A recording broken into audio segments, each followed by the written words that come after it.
Who gives this woman to be married to this man? Her mother and I. I love you, Daddy.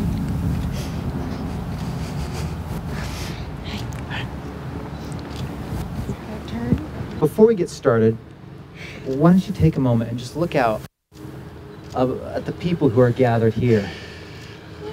These people are your friends and your family, and they're joined in spirit by many more who might not be able to be here today, but are no less part of Team Cameron and Sarah. Team Coxie. Sorry, you're good. To everyone who is gathered here, it used to be traditional to at some point in a ceremony ask, if there is anyone who objects, speak now or forever hold your peace.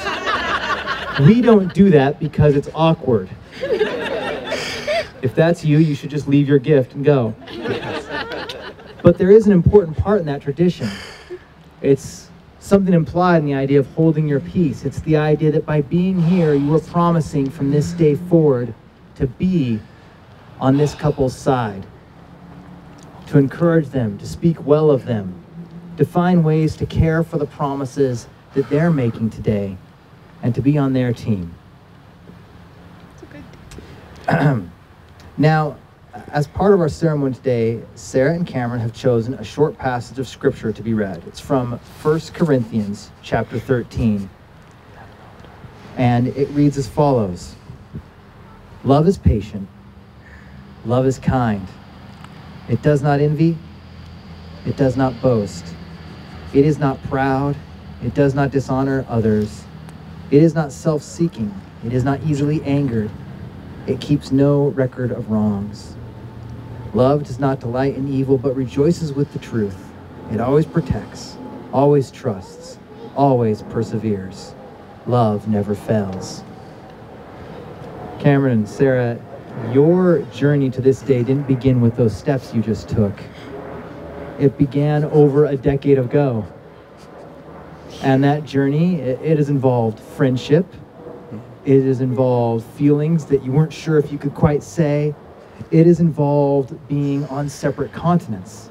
It has involved random dates that turned into amazing adventures. It's involved falling in love.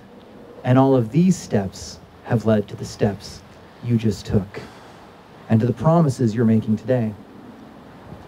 A few moments ago, we just read from 1 Corinthians chapter 13. And this passage reminds us that love is a series of choices. A choice to be patient, a choice to be kind, a choice to tell the truth and also to not be easily angered, a choice to endure together, to celebrate together, and to persevere together. And if I can be so bold as to add a thought, I think that in marriage, love is also a choice to keep discovering each other, to keep rewriting your life story together as each new draft comes up, to allow the other to become a new version of themselves and to help each other become a stronger version of themselves. It's a choice to choose curiosity over assumptions and to make small investments in your love each day together. Sarah and Cameron, y'all have been discovering each other for over a decade. And it's my hope and prayer, and I think the hope and prayer of all the wonderful people gathered here today, that you will keep discovering each other in 1,000 different ways. And that at each step along the way, you'll choose to make a choice of love. Now, the couple has prepared vows, and I'm going to hand Cameron his vows first.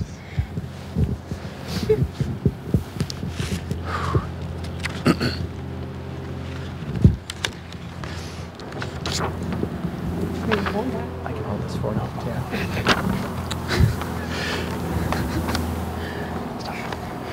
Sarah, today I take you as my wife, something neither of us quite thought would happen, but we both had been thinking about for the last 11 years. I won't stand here and promise you that I will always make life easy, or that we will always get along, that I will always throw my wrappers away before you notice them. I won't promise that we won't ever fight or disagree, or that I will always say the right thing at the right time. What I will promise you is that I will always love you.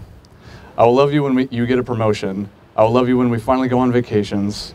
I will love you when we are both relaxing at home or on a date finally, and when everything in life is great. More importantly though, what I promise today is that I will also love you when things aren't so great, when you are stressing out about everything and our jobs are exhausting and we never see each other. I will love you when you're pregnant and I have to go to the store at wee hours of the morning for a craving that you had for the last 5 minutes, just for you to not like that thing when I finally get home. I will still love you even when we disagree and fight.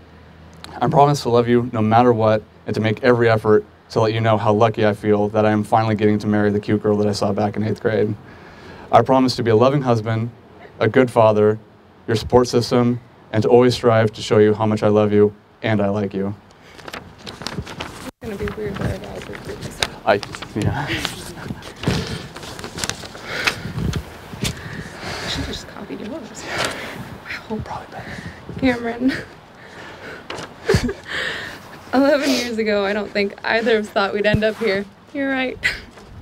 We've been friends for such a long time. And about 3 years ago, you became a little more.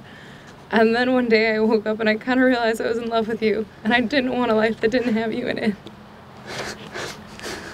It's fine. So on our next step, I promise you your partner in all parts of life and your unwavering support system, as you've always been mine. Shoot.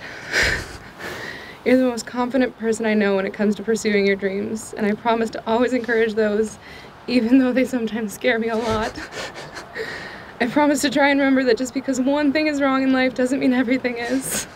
And even if the sky is falling, whatever we face, we've made it through so far. I promise to share every part of my life with you openly, with love and friendship, including my food when you've finished yours too fast and you're still hungry. I promise to keep us grounded and be the stereotypical Capricorn voice of reason that you're teasing me for all the time. But I also to let myself get caught up in your big ideas a little more often, to remember not everything needs a plan, and to stop being quite so afraid of what could go wrong instead of focusing on everything that can go right. And finally, I promise to remember that not only do I love you, but I also really like you.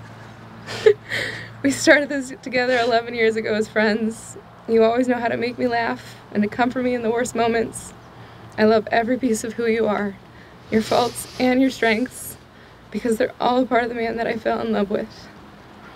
I choose you daily as my partner in life, and I promise to keep choosing you and putting you first. I love you. And now I'm going to stop this. Whoa. You made it happen. Emotions. All right. You made it happen. Yeah, good job. May I Proud of have the yourself. rings, please? There we go. Grab this part. Just sniff. It makes it go away. No, okay.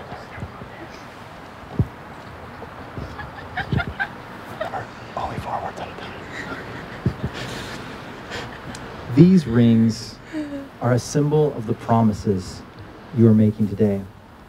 In their shape, they're unending, and they're made of metals that retain their qualities over the years. And in this way, they serve as an appropriate analogy and a reminder for you and others of the promises you are making today. Cameron, will you take Sarah's ring and her left hand? That's that. Oh, yeah. And will you repeat after me? I, Cameron, take you, Sarah, to be my lawfully wedded wife, in sickness and in health, for rich or for poor, for better or worse, till death do us part. With this ring, I thee wed. Let go. Sarah, will you take Cameron's ring and his hand and repeat after me? I, Sarah, take you, Cameron, to be my lawfully wedded husband, in sickness and in health, for rich or for poor, for better or worse, till death do us part. With this ring, I thee wed.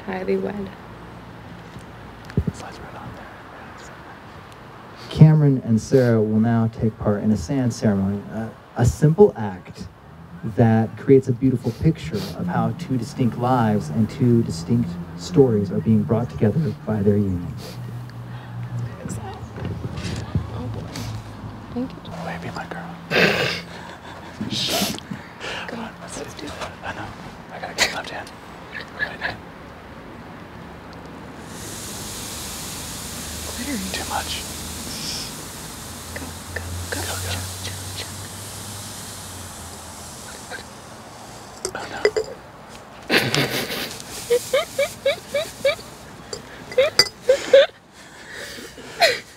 Yes. Oh no. Just leave it. It'll get there. It'll get there. Somewhere. So glittery. Sorry. It works. Cameron and Sarah, you have exchanged vows and rings and declared your love and your friendship in front of all these witnesses. And so, by the power invested in me as a minister of the gospel of Christ and by the state of Oregon, I now pronounce you husband and wife. Y'all can kiss.